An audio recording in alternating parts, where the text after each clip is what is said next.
샬롬, 이동춘 목사입니다. 오늘도 여러분의 삶이 주님의 평안으로 가득하실 기원하며 하나님의 말씀을 나누겠습니다. 오늘 주시는 말씀은 시편 37편 5절의 말씀입니다. 너의 길을 여호와께 맡기라. 저를 의지하면 저가 이루시고 내 의를 빛같이 나타내시고 내 공의를 정오의 빛같이 하시리로다. 아멘. 시편 37편 5절 말씀을 본문으로 문제와 하나님의 목적이라는 제목으로 말씀을 나누도록 하겠습니다. 인생은 문제의 연속입니다. 문제가 해결됐다 싶으면 그 다음 문제가 나타납니다. 마치 기다리고 있었다는 듯 나타납니다. 어떤 때는 두세 문제가 한꺼번에 나타나기도 합니다. 어떤 경우엔 죽고 싶은 마음이 들 정도로 몰아닥칩니다. 이유가 무엇일까요? 왜 이렇게 우리의 인생에서 크고 작은 문제들이 끊이지 않는 것일까요? 우리가 사는 세상이 불완전하기 때문입니다. 그리고 이 세상에 사는 우리가 불완전하기 때문입니다. 문제는 불완전해서 생기지 완전해서는 생기지 않습니다. 죄악 가운데 있는 불완전한 세상이고 죄를 가진 불완전한 인간이 살고 있어 문제가 끊이지 않는 것입니다. 그러므로 주님 다시 오실 때까지 문제는 사라지지 않습니다. 그 누구에게서도 말입니다. 그러나 놀랍게도 문제 안에는 하나님의 목적이 있습니다. 인간을 향한 하나님의 목적, 특히 하나님의 백성을 향한 하나님의 은혜가 있습니다. 불완전한 우리로서는 완전히 알기 어려우나 놀라운 하나님의 목적이 있습니다. 그렇습니다. 문제는 하나님의 목적이 반드시 있습니다. 이유인즉 무엇보다 하나님이 여러분의 하나님이 되시길 원하시기 때문입니다. 또한 여러분의 하나님의 백성이길 원하시기 때문입니다. 그래서 하나님은 여러분의 문제 한복판에 계십니다. 그렇다면 여러분의 문제에 당황해야 할 이유가 있을까요? 없습니다. 노여워할 이유도 없습니다. 그래서 오늘은 본문의 근거에 하나님의 숨은 목적을 추적하려고 합니다. 너의 길을 여호와께 맡기라. 저를 의지하면 저가 이루시고 내 의를 빛같이 나타내시고 내 공의를 정오의 빛같이 하시리로다. 하나님께서는 문제를 통해 우리가 나아가야 할 방향을 제시하십니다. 하나님은 우리가 어딘가로 가길 원하십니다. 그런데 그 길과 방향을 우리가 거부하거나 모르고 있을 때 그 길을 보여주시기 위해 문제를 두십니다. 잠언 20장 30절 말씀입니다. 상하게 때리는 것이 악을 없이 하나니 매는 사람 속에 깊이 들어가느니라. 이처럼 문제를 통해 하나님께서는 우리가 앞으로 나아갈 수 있도록 불을 밝혀주십니다. 이렇게 문제는 우리에게 새로운 방향을 제시해주고 방향 전환의 계기를 제공합니다. 그렇다면 지금 우리 앞에 있는 문제는 하나님의 메시지입니다. 두 번째로 하나님께서는 문제를 통해 우리를 관찰하십니다. 하나님은 우리의 현재 상태를 알고 싶어 하십니다. 그래서 문제를 우리 앞에 두십니다. 야고보서 1장 2절과 3절 말씀입니다. 내 형제들아 너희가 여러가지 시험을 당하거든 온전히 기쁘게 여기라. 이는 너희 믿음의 시련이 인내를 만들어내는 줄 너희가 알미라. 차나 커피가 들어있는 티백에는 친절하게 라벨이 붙어 그 안의 내용물이 무엇인지를 알 수 있게 해줍니다. 그런데 그 친절한 라벨이 없는 경우가 있습니다. 이때 티백의 내용을 알고 싶다면 어떻게 해야 할까요? 뜨거운 물에 넣어보면 됩니다. 사람들은 라벨이 달리지 않은 티백과 같습니다. 도대체 그 안에 무엇이 들어있는지 알 수가 없습니다. 열길 물속은 알아도 한길 사람 속은 알 수 없다는 옛말이 틀리지 않습니다.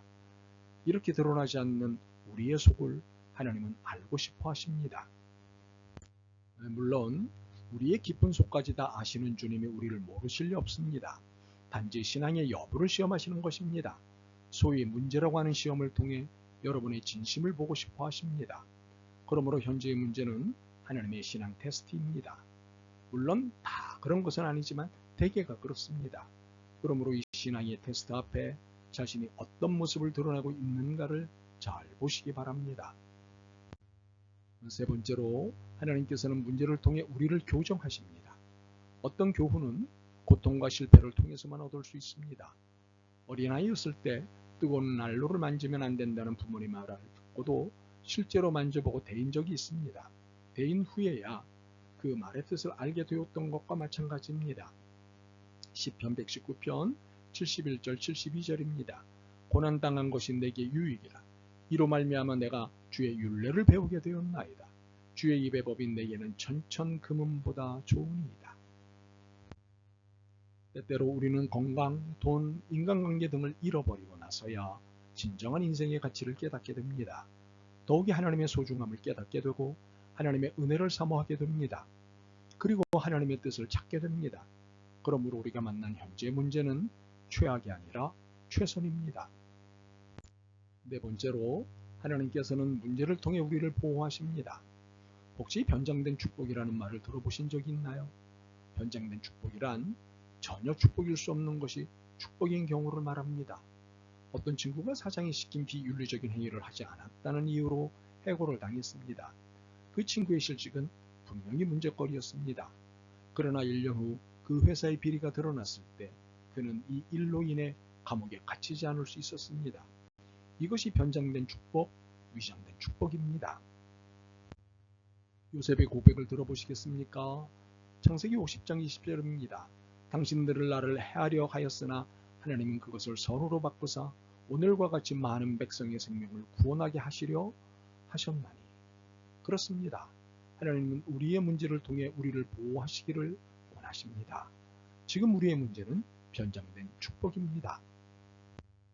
다섯 번째로 하나님께서는 문제를 통해 우리를 완전하게 만드십니다. 하나님의 관심은 우리가 평안하게 지내는 것보다 우리의 인격이 성숙해지는 데 더 있으십니다. 사실 하나님과 맺은 관계와 우리의 인격, 이 두 가지는 하나님의 나라에 이르기까지 가지고 갈 유일한 것들입니다. 그렇게 하나님은 우리의 인격이 성숙해지길 원하십니다. 그래서 문제를 우리 앞에 두십니다. 문제를 올바로 대처하면 인격과 삶이 더욱 아름답게 다듬어집니다. 바울은 우리에게 이 사실을 로마서 5장 3절과 4절을 통해 설명합니다. 다만 이뿐 아니라 우리가 환난 중에도 즐거워하나니 이는 환난은 인내를, 인내는 연단을, 연단은 소망을 이루는 줄 알미로다. 그런데 이 모든 것을 우리가 알고 있든 모르고 있든 하나님께서는 우리의 삶에 개입하고 계시다는 사실입니다.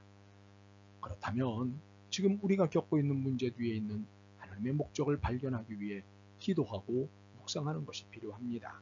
그리고 본문의 말씀을 믿고 의지하는 것이 중요합니다. 너의 길을 여호와께 맡기라. 저를 의지하면 저가 이루시고 내 의를 빛같이 나타내시고 내 공의를 정오의 빛같이 하시리로다. 아멘. 주님, 문제의 이유가 하나님의 목적을 깨닫게 하심임을 알았습니다. 이제 저를 향한 목적을 갖고 계신 주님을 바라보겠습니다.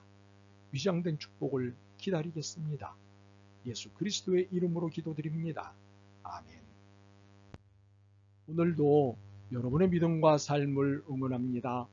사랑합니다.